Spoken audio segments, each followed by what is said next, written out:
नमस्कार हजुरहरु सम्पूर्णलाई स्वागत छ मेरो युट्युब च्यानल शेयर मार्केटिङ नेपालमा।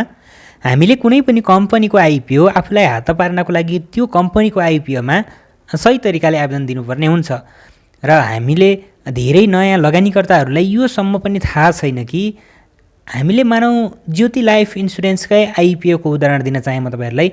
हामीले ज्योति लाइफ इन्स्योरेन्सको आइपिओमा 10 किताको लागि न्यूनतम आवश्यक पर्ने रकम बैंकमा 1000 रुपैयाँ डिपोजिट गर्यौं।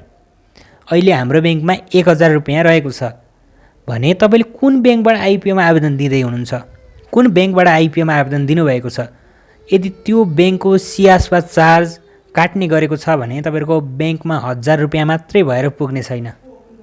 तपाईहरुको आइपिओमा इन्सफिसिएन्ट ब्यालेन्स भन्छ र तपाईहरुको आइपिओ रिजेक्ट हुन्छ अर्थात पर्दैन। आज म तपाईहरुलाई यसबाट हामी कसरी बच्ने, कुन कुन बैंकहरुले सियासपा चार्ज काट्ने गरेका छन्, कुन कुन बैंकहरुले चाहिँ फ्रीमा यो सेवा उपलब्ध गराउँदै आएका छन् भन्ने विषयमा सम्पूर्ण जानकारी दिनेछु। र आजको भिडियो सुरु गर्नुभन्दा पहिले यदि हजुरहरु हाम्रो च्यानलमा नयाँ हुनुहुन्छ र अहिलेसम्म हाम्रो च्यानललाई सब्स्क्राइब गर्नुभएको छैन भने कृपया सब्स्क्राइब गरिदिनु होला।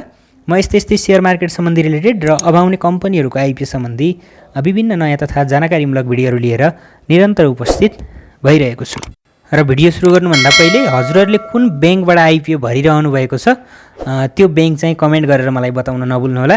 म चाहिँ ग्लोबल आइएम बैंकबाट आइपिओ भरिरहेको छु। अहिले म तपाईहरुलाई ढिला नगरिकन सरसर्ती बताउन चाहे यहाँ एग्रिकल्चर डेभलपमेन्ट बैंकले सियासपा चार्ज रु 10 रुपैयाँ काट्ने गरेको छ। बैंक अफ काठमाडौँ लिमिटेडले बीओकेएलले चाहिँ यो सेवा फ्रीमा उपलब्ध गराएको छ। सेन्चुरी कमर्सियल बैंकले रु 25 रुपैयाँ काट्ने गरेको छ। सिटिजन बैंक इन्टरनेशनल लिमिटेडले 20 रुपैयाँ काट्ने गरेको छ भने सिभिल बैंक लिमिटेडले यो सियासपा चार्ज फ्री गराएको छ। एभरेस्ट बैंक लिमिटेडले 20 रुपैयाँ काट्ने गरेको छ। ग्लोबल आइएम बैंकमा पनि फ्री छ। हिमालयन बैंक लिमिटेड एचबिएलमा पनि यो सियासपा चार्ज काट्दैन, फ्री रहेको छ यसमा पनि। भने कुमारी बैंक लिमिटेडले रु 10 रुपैयाँ काट्ने गरेको छ। लक्ष्मी बैंक लिमिटेड एलबिएलले 25 रुपैयाँ काट्ने गरेको छ। माछापुच्छ्रे बैंक लिमिटेड एमबिएलले पनि फ्रीमा यो सेवा उपलब्ध गराएको छ।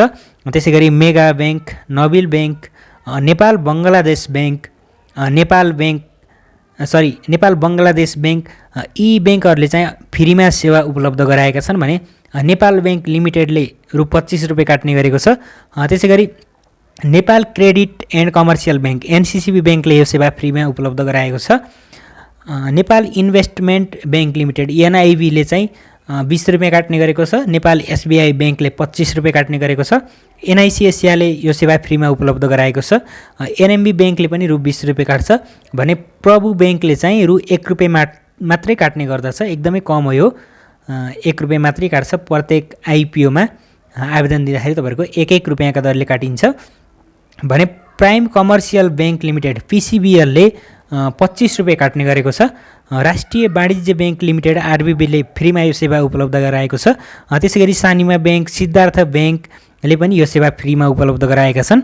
स्ट्यान्डर्ड चार्टर्ड बैंकले एससीबीले चाहिँ 100 रुपैयाँ भनिएको छ तर केही समय अगाडि चाहिँ यसले घटाएको छ भन्ने पनि कुरा आएको थियो तर यथार्थ त्यो थाहा छैन।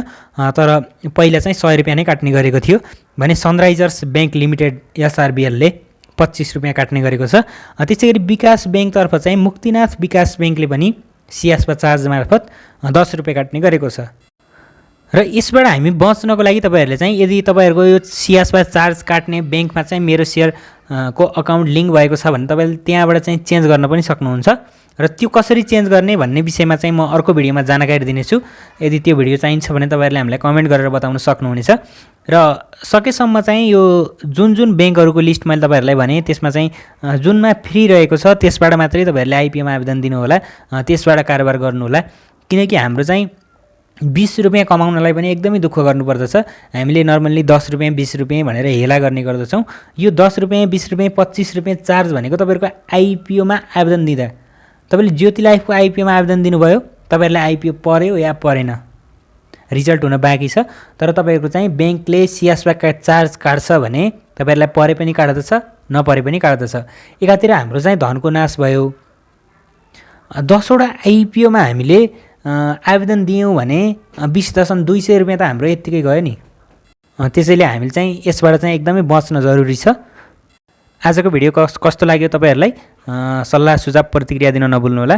हामी यस्तै यस्तै सेयर मार्केट सम्बन्धी रिलेटेड विभिन्न जानकारीमूलक भिडियोहरू लिएर निरन्तर उपस्थित भइरहेका छौँ र आगामी दिनमा नयाँ विषयवस्तुमा नयाँ भिडियो लिएर उपस्थित हुनेछु।